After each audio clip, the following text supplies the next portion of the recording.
মুজাদ্দেদ আল-ফিসানিকে জেলে দিল, আপনারা জানেন ইতিহাস। ওই যে সিরান শরীফ বলে বুড়ারা, শেখ আহমদ সেরহামদি তাকে জেলে দিল। কে? মোগল সম্রাট আকবর। আকবর আজান নিষিদ্ধ করেছিল, একামত নিষিদ্ধ করেছিল, জামাতে নামাজ নিষিদ্ধ করেছিল, সালাম দেওয়া নিষেধ করেছিল, ভারতে গরু জবাই করা, এগুলো তো আপনারা জানেন, আমি শুধু মনে করাই দেই। গরু জবাই করা নিষেধ করেছিল। কালেমা ছিল লা ইলাহা ইল্লাল্লাহু আকবার ও খলিফাতুল্লাহ, মুহাম্মদুর রাসূলুল্লাহর জায়গায় আকবর ও খলিফাতুল্লাহ। আর সেখানে কিছু দরবারি মৌলবী, কিছু মুফতি, নাম একটু নিয়ে নেন, আবুল ফজল ফয়েজি, নবরত্নের 9 সদস্য। এর মধ্যে প্রথম আবুল ফজল ফয়েজি। আবুল ফজল সেই যুগের এত বড় আলেম ছিল, সে আরবি ভাষায় অ্যারাবিক টু অ্যারাবিক কোরআনের একটা তাফসির লিখেছিল, যেই তাফসিরটা 70 ভলিউম ছিল, 70 খণ্ড তাফসির ইবনে নুকাত। এই 70 ভলিউম আরবি তাফসিরের মধ্যে নক্তাওয়ালা অক্ষর একটাও ব্যবহার করে নাই। আমি বোধহয় বুঝাইতে পারি নাই, নক্তাওয়ালা অক্ষর একটাও, যার জন্য তাফসিরের নাম তাফসিরে ইবনে নুকাত, নক্তাবিহীন অক্ষরের তাফসির।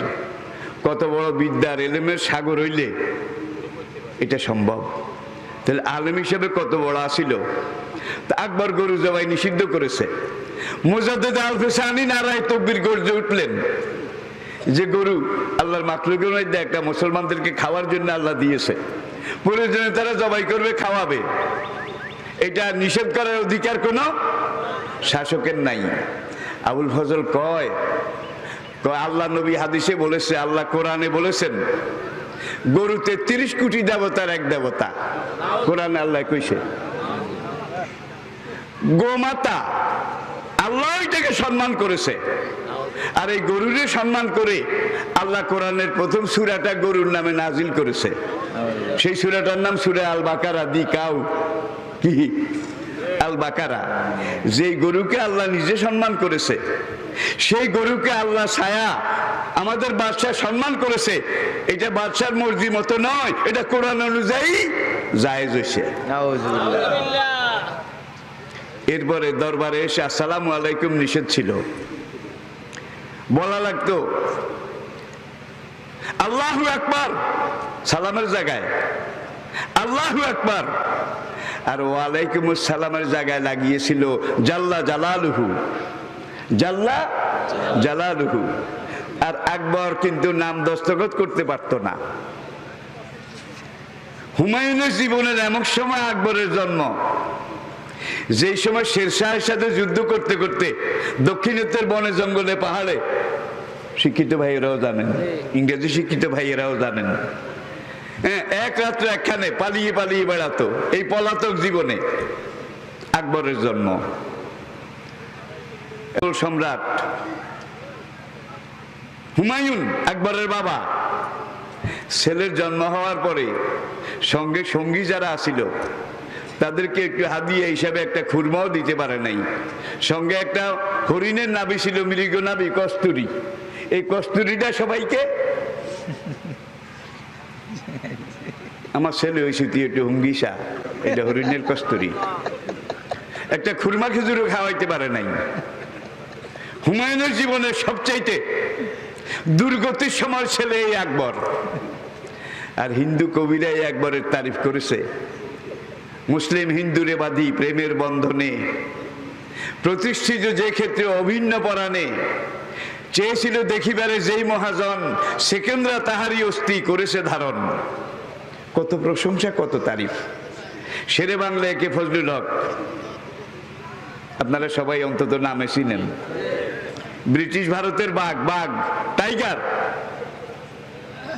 তিনি বলেছেন অমুসলমানরা যখন আমার তারিফ করবে, প্রশংসা করবে, তখন মনে করবে যে আমি মুসলমান করে বাঁশ দিতেছি, বাঁশ।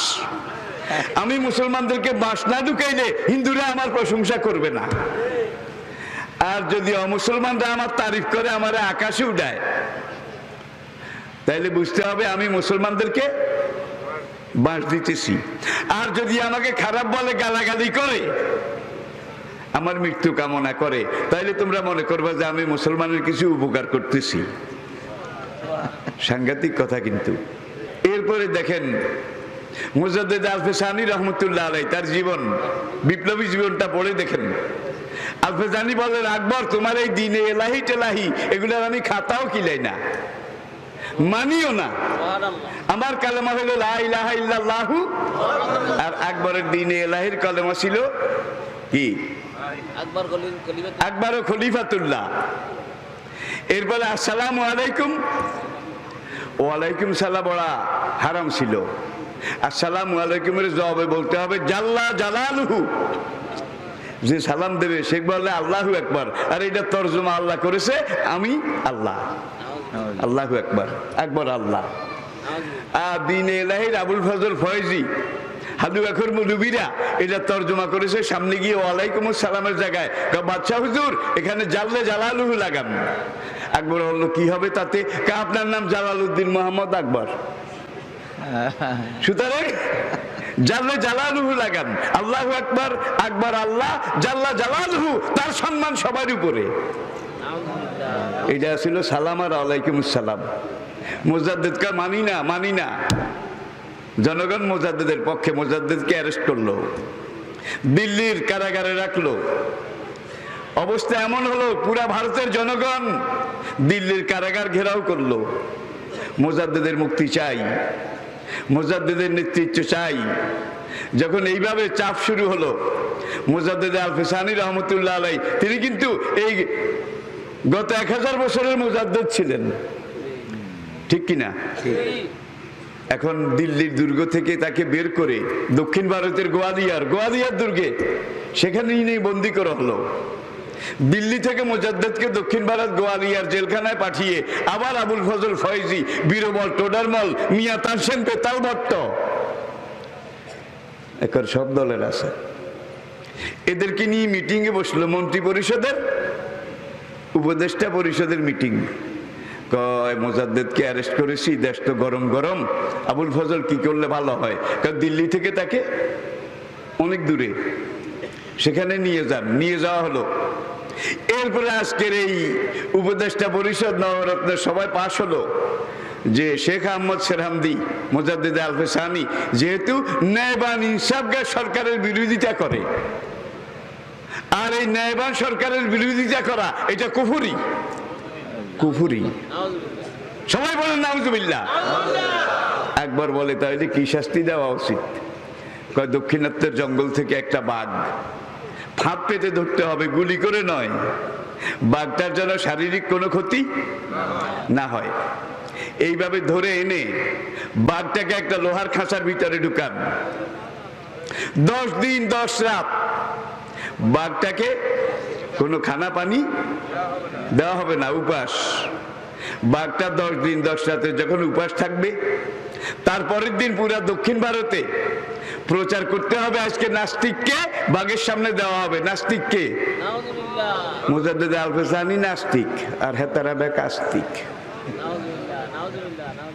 এই লাইন তো অতীতে ছিল, আজকাল তো আর নাই। আসুন আসুন আর একটু সামনে। মুজাদ্দেদকে কারাগারের দরজা খুলে বের করা হলো। বের করে এনে ওই বাঘের খাঁচা 10 দিনের বুকা, ক্ষুধার্ত বাঘ, বাঘের খাঁচার ঢাকনা খুলে মুজাদ্দেদকে ধাক্কা মেরে বাঘের খাঁচার ভিতরে ঠেলে দেওয়া হলো। দিয়ে খাঁচার দরজা বন্ধ করতে হলো। নরমাংস, মানুষের গোশত, এটার গন্ধ পেয়ে বাঘ হম করে আগায় আসলো। একবার উপরের দিকে মুজাদ্দেদের চেহারার দিকে চাইলো, চাই মাথা নিচু করে তার পাও চাটা শুরু করলো। সমস্ত মানুষ চতুর্দিকে নারায়ে তাকবীর, আল্লাহু আকবার, দিন ইসলাম জিন্দাবাদ, মুজাদ্দেদ আল-ফেসানি জিন্দাবাদ, বিপ্লব বিপ্লব ইসলাম। একবারকে খাইছে রে খাইছে, আইলঘরের আগুন আরো বাইলঘরে এনে লাগাইলাম, ঠিক কিনা বলেন? মুজাদ্দেদ চলে গেছে, তাকে গোয়ালিয়র দুর্গে বিষ খাওয়ায় শহীদ করা হয়েছে। আবু হানিফা রহমতুল্লাহ আলাইকে বাগদাদের মনসুর, খলিফা মনসুর বাগদাদের কারাগারে বিষ খাওয়ায় শহীদ করেছে। 4 ইমামের 3 ইমাম তাদেরকে জেলখানায় রেখে বিনা চিকিৎসায় দুকে দুকে শহীদ করা হয়েছে। এই যুগে অবশ্য সেগুলা নাই, আমি কই না, কিন্তু যত দোষ নন্দ ঘোষ, যত দোষ নন্দ ঘোষ।